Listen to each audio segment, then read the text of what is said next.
Hello, back again, my lovely friends. This is Marta from Drop of Sunshine, and welcome in a part 2 of the same video which I've just posted on my YouTube channel. I think I actually gonna post them two together, so you could see this is the all 4 cards I've made yesterday as a part of the Monday challenge. And these Monday challenges I am announcing on the group. They are all about playing with your scraps, using what you have, using all those long forgotten bits which are lying around and making a good use of them. Make those clean, cute, simple cards. Give them away to your family, to neighbors, donate them to the nursing home, put them on a charity auction. There is so much good things you can do with these cards rather than having those scraps lie around in a drawer. So this week challenge, it was all about using the white and blue color scraps, and additional technique I've picked up was to using some ink pads. But don't you worry, if you don't have an ink pads, you can use whatever you have. Don't feel like you have to be exact, doing the same thing as I'm doing here. Just play. I'm just merely showing you a couple of ideas what you can do with the pieces of the scrap paper. I have lots of those white cut off pieces, especially when I'm printing my digital papers, and when I print them like 8x8 size, I am always leaving over with these white pieces. Same with making a DL size card. So I've decided to use one of those panels. I use some smooshing technique, and now I'm gonna be doing some splatters. And for my splashes, I am using the calligraphy ink, and this is one thing I've noticed, that these are very highly pigmented, and I think they even give this nice whiter look than gesso, for example. But if you don't have the calligraphy ink, you can use the white paint, white acrylic paint or white gesso. Just dilute it a little bit with the water. Just use your spray and just spritzer once or twice, just to give it a little bit extra liquid, so that will be splattered nicely. And you can also use some sprays. There's lots of these sprays from Ranger, from all other companies which are having those white sprays, and these are good for splatters as well. I had this old die. I think it's a spellbinder. These are the dice, those dice in a Tonic Studio folder. You could see for a minute. I was given them. I received them as a gift. So for that, I don't know the names because there was no packaging. And here I've made a little boo-boo because I've put my box with the finger daubers straight away on this white piece of the cardstock which had those splatters, and they haven't been dry yet, so I've made a little mess, but I don't mind. It's just all adding the extra interest, and this is very distressed look, so I'm not gonna be even too much bothered that it's not looking perfectly. Now I'm stamping my sentiment, and these sentiments are coming from the same magazine, Simply Cards and Paper Craft, which I used on the previous card, and this time I am stamping my sentiment directly on the card base. I am using this 6x6 ready-made card bases, and these are great, especially if you're making a quick card.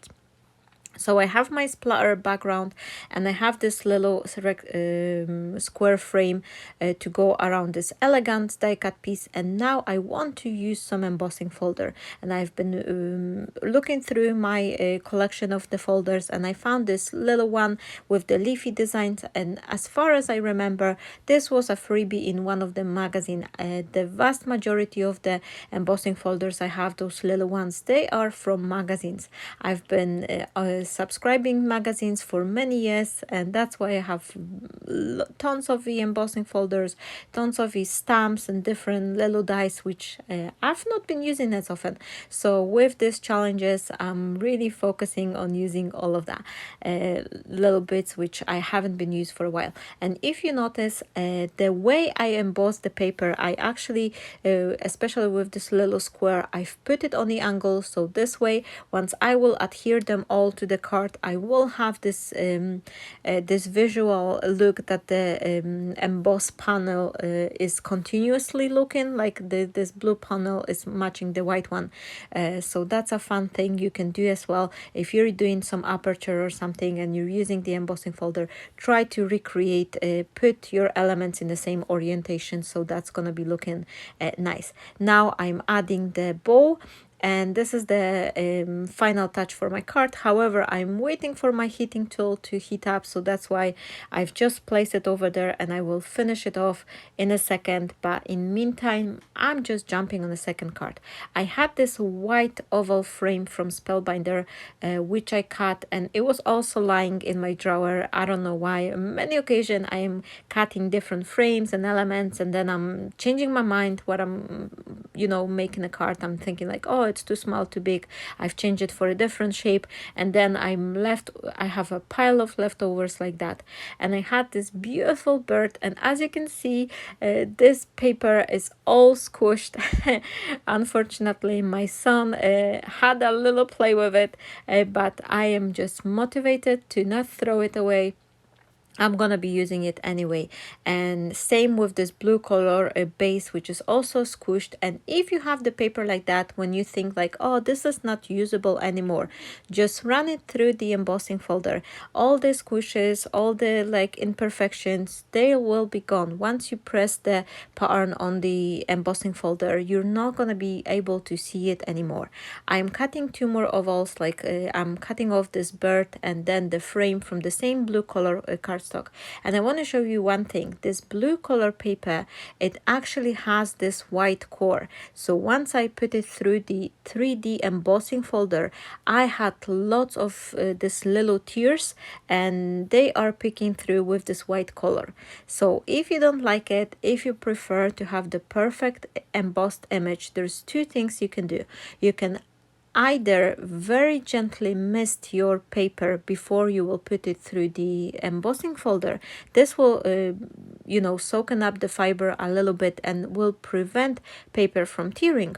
Or you can grab the close color of the distress ink or any other ink, and then very, very gently with the ink dauber or brush, you can brush off the area, and this way it will help you to dissolve all those white pieces. And as you can see, I added a little bit darker tone, and this enhanced the pattern even more and added additional depth, and thanks to that I was able to mask all those little white area where the paper was cracked, and no one will ever see that it was broken.